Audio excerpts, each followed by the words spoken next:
Hi, everyone. Welcome back to the Rare Earth Exchanges podcast. You've got me and you've got Daniel. And we got some crazy news going on. In fact, Daniel told me before the call, he's like, news is old, man. Things are going on so fast around here. He's like, we can't talk about what happened last week because it's too old. So Daniel is on the radar right now. Well, I think it's, as you know, Dustin, it has been Liberation Day. Okay. And yesterday, our president, Donald Trump, made some announcements. And what he's doing is shaking up the whole world. I mean, yesterday in the Rose Garden, a speech, frankly, steeped in populist fury and fiery rhetoric. President Trump unveiled a sweeping new tariff regime. Okay.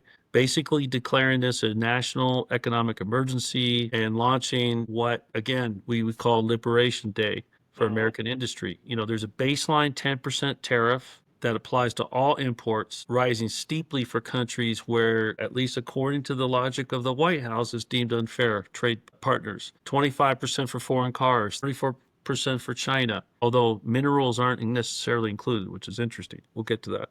20% for EU, and as high as 50% for Lesotho, the African country, and Vietnam is very high tariff rates. Trump used the words plundered and pillaged, lambasting U.S. allies and rivals alike, okay, accusing them of decades-long exploitation of America's industrial base. And I think there's some truth to that, Dustin. I really do. I don't agree with everything President Trump is doing, but I agree with some of it. Will Trump, however, one of the things, Dustin, that's important to all of this is how is the world going to react? If the world gets afraid, oh my goodness, this is the American market, we've got to work with President Trump, that sort of falls into President Trump's scheme. However, if the world comes together, if Europe comes together like the Germans are suggesting they do, if maybe Chinese work with BRICS to come together as a bloc, then we have to ask, will President Trump buckle under the pressure of a coordinated European response or Asian BRIC response? So, I want to talk a little bit to our audience here about the real reason for this radical upheaval in global trade, right? And how does that impact the critical minerals, the rare earth element market? That's a very important topic. Stock markets have just gone haywire. I haven't checked what they've done in the Don't past check. hour. Don't look. Yeah, I probably won't. Luckily, I'm a conservative guy. I mostly invest in bonds, to be honest with you. I risk my labor, Dustin. I risk my labor, but the money, I try to keep it in somewhat conservative places. Now, for tariffs and critical minerals, and again, critical mineral is different than rare earth elements, but we'll just kind of throw it together under a category for sake of simplicity. Okay. So first of all, what he's trying to do, Dustin, is reshape the entire sort of liberal post-World War II liberal globalized order. And there was all kinds of trade agreements and understandings around security. And really the premise was the US is a superpower. It's got the money. It's going to support a lot of different countries and it's going to help empower other countries. Like we really helped China grow, right? Nixon went over there in the early 70s, cut a deal. The rest is history. We outsourced lots of stuff to the Chinese and now they're super rich. They're just about caught up with us, not too far away. So Trump is in a way betting the farm on the US farm on, doing things differently and we'll see what happens. He has provided this is very important. He's provided some exemptions for critical minerals, signaling, we think, a strategic approach to supply chain resilience. He's not just using the tariffs in that area, okay? So, challenges that are going to come potentially from these tariffs include increased capex and sourcing uncertainties for mining and refining equipment imported from abroad, and I'll get into that. And finally, geopolitical risks exist if diplomatic engagement doesn't accompany tariff policies, potentially pushing mineral-rich countries closer to China. So in other words, the Trump tariffs, if we don't quickly get on top of this and negotiate deals, they can start cozying it closer to China. Example would be Brazil. So let me just get into this a little bit. So the newly unveiled tariff program is certainly rattling global markets, but it's sending a more targeted message in the rare earth and critical mineral space. While sweeping new duties, again, 10% all the way up to 50%, for unfair trade partners threatened to disrupt wide swaths of global trade, Dustin, the Trump administration made one thing clear from all of this. Energy and certain minerals not available in the United States will be exempt from reciprocal tariffs. I want to say that again. I want you to then tell me what you think that means. Okay, so energy and certain minerals not available in the United States will be exempt from reciprocal tariffs. So how do you interpret that, Dustin? Well, kind of like we were saying last week, you don't want to bite the hand that's feeding you, right? If we need those things because geologically, physically, whatever, we can't provide for ourselves in those areas, why would you make it harder or more expensive to get? Yeah. Yeah. And you need the flexibility to be able to get these products so that you can work on your resilience plan, right? So, and there's a couple smart consultants out there that have already spoken about this. And again, what rare earth exchanges is all about is we're distributing this information, we're democratizing it. We're working on exciting stuff that we can talk about a little bit towards the end. Now, this carve out that I just shared with you and that you got isn't just technical. It signals a broader strategy that views mineral security not through the lens of protectionism, but through the urgency of supply chain resilience and strategic leverage. So it's an implicit message for critical inputs like rare earths, cobalt, lithium, graphite. The U.S. must still cooperate with the world, even as it retreats from broader trade liberalization. Think about that. So what I'm saying, Dustin, is that it's interesting, right? Trump is basically targeting a whole bunch of industries and countries with all these tariffs, which are going to disrupt things. But when it comes to certain critical minerals, rare earths, or energy, there may be some exceptions, okay?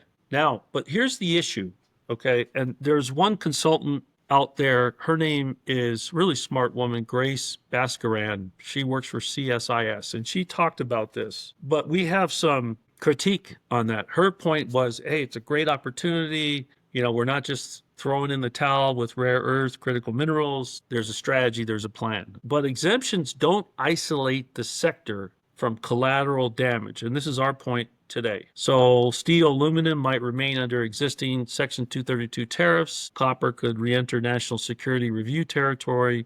However, equipment, reagents, and precision parts used to build out U.S. mining and refining capacity. So the equipment that you use for mines or for processing, and remember, we need to build up our processing. Much of that is still imported, and they're subject to the very tariffs intended to spur domestic growth. So that means increased capex, longer timelines, and uncertainty around sourcing, all of which could slow down the build out of America's critical mineral infrastructure. So do you see where I'm going with this, Dustin? Yeah, it's honestly cause for concern, and I hope someone's advisor has thought through all these details.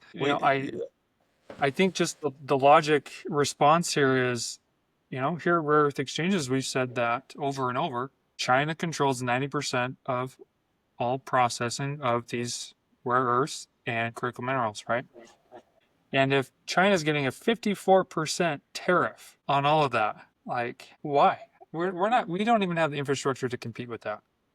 So, and remember, the policy has been the minerals and maybe some energy gets a free, or the elements, the rare earth elements, which are different than the critical minerals, may get a free pass. However, some of the equipment that you need to develop mines or to build facilities for processing, they may fall under those tariffs. And China's like 30, was it 34%, something like that. Anyway, the point is, that's not industrial policy. That could hurt us. So what they should be thinking is, well, if we're going to do this tariff thing, let's not do tariffs on things that we need to rapidly build our infrastructure. Look, we're just a small startup. We don't have a huge following yet, although the traffic is growing rapidly on our website.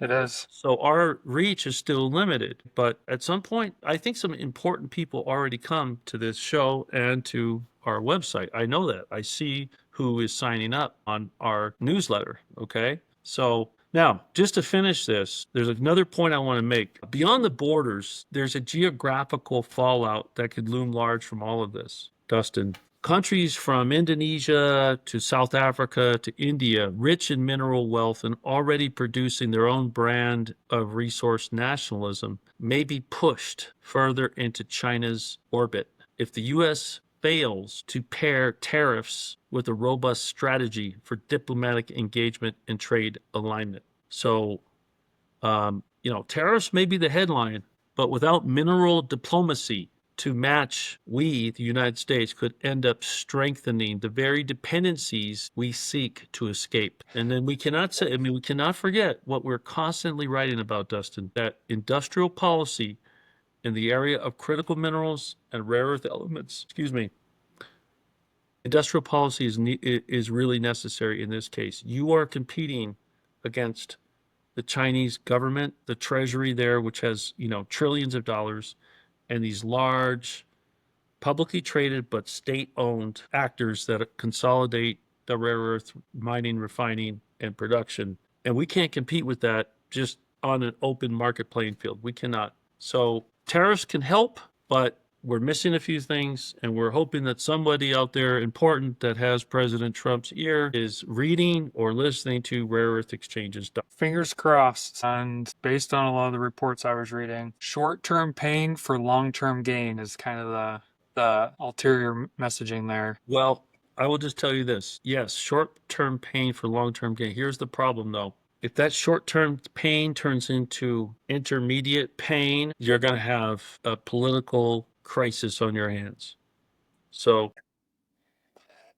because if you're betting the farm, I think people that voted for President Trump voted for two major things. One, lower the prices, have a little bit better economy. Yeah, get some more energy flowing, and tighten up illegal immigration. Those are the two main things, okay? Blowing up the entire trade. Now, maybe on his mind, he always thought that's what we had to do. However, he didn't say that on his campaign trail. Nope. He certainly did not. I think people would have. You're gonna do what? Yeah, exactly. What does that mean? So, hey, it's a ride, it's a journey. We're patriotic Americans. We got to support the president, but we also have to be critically thinking and try to, inject into the conversation some critical thinking along the way. Now, I want to talk about one other thing, Dustin, that's very important. Bring it on. What do you got? All right.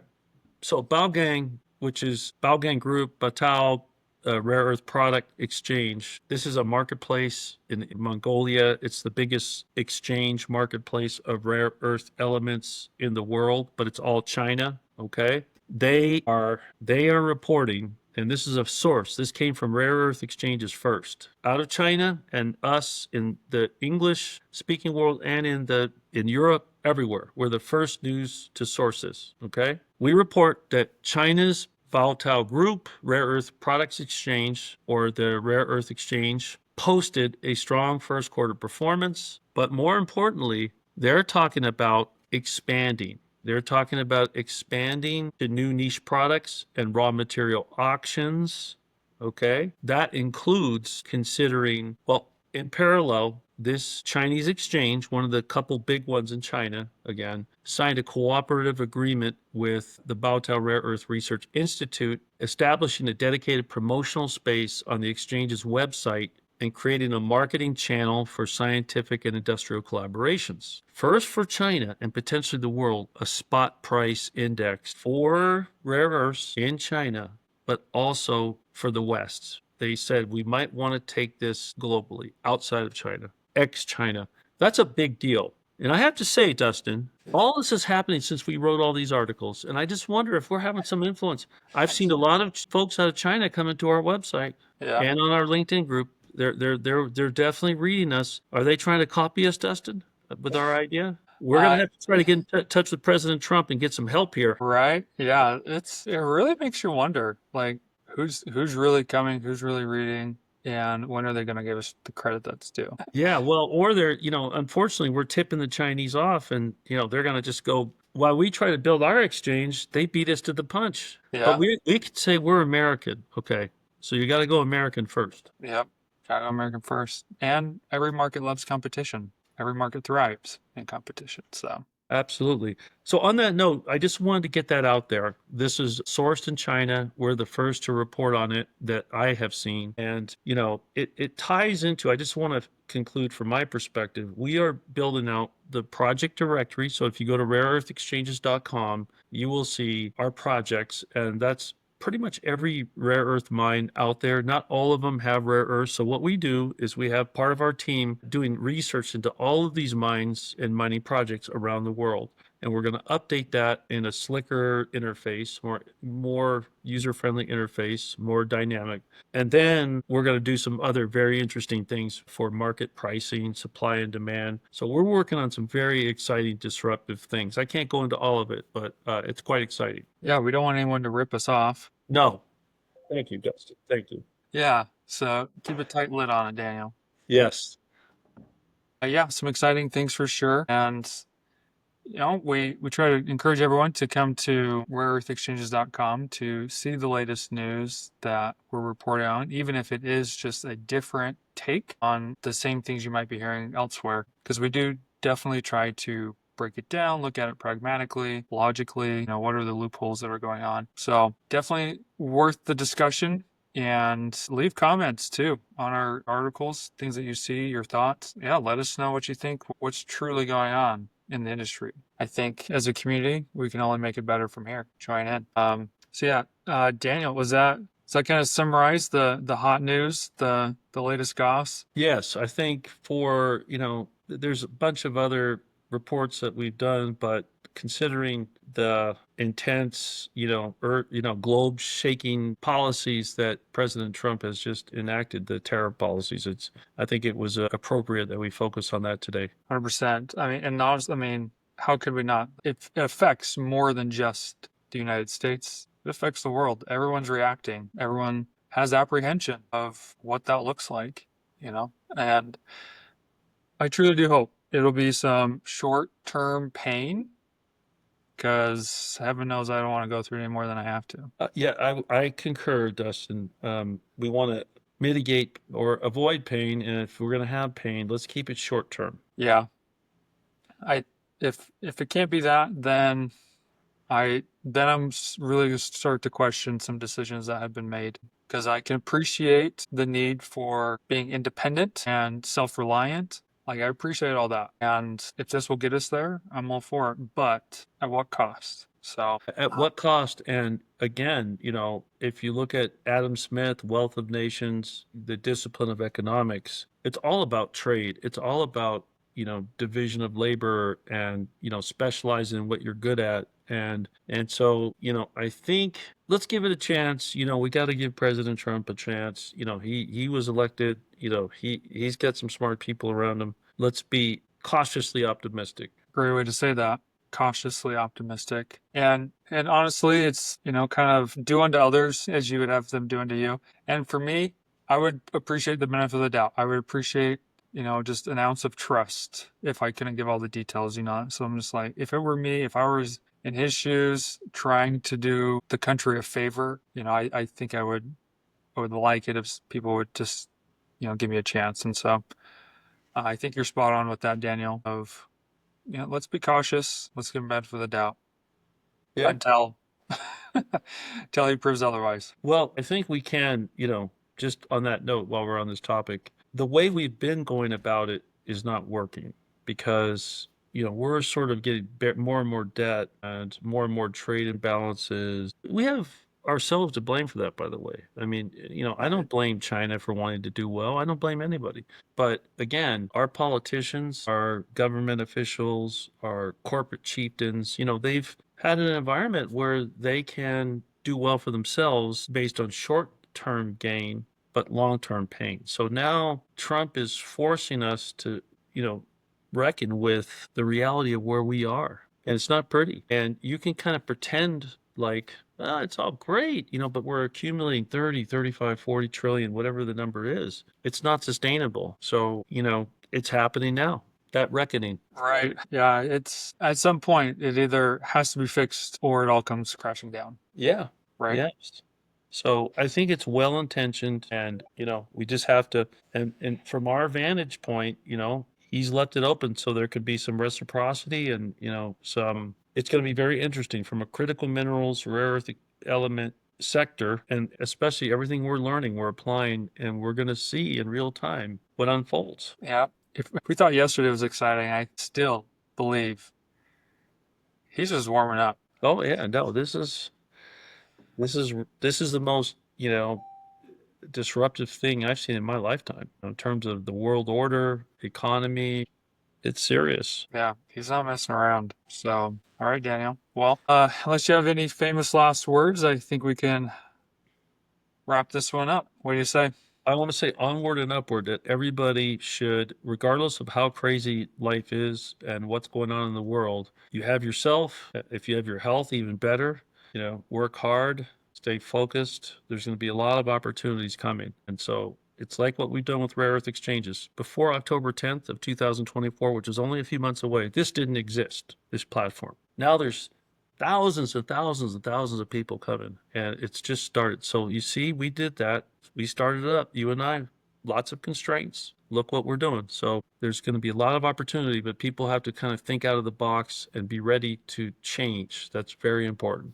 Be ready to not do things the way you always did. Be ready to be open-minded and consider new ways. Technology like AI, you have to work with these things. Yeah, sage advice right there. You have to be ready for the opportunity to take advantage of the opportunity, right? So, in a way, buckle down, keep your head down, but keep that one eye open so you can see the opportunities coming. Good perspective. So, all right, Daniel. Thanks for chatting this week. You got it. Thank you. Love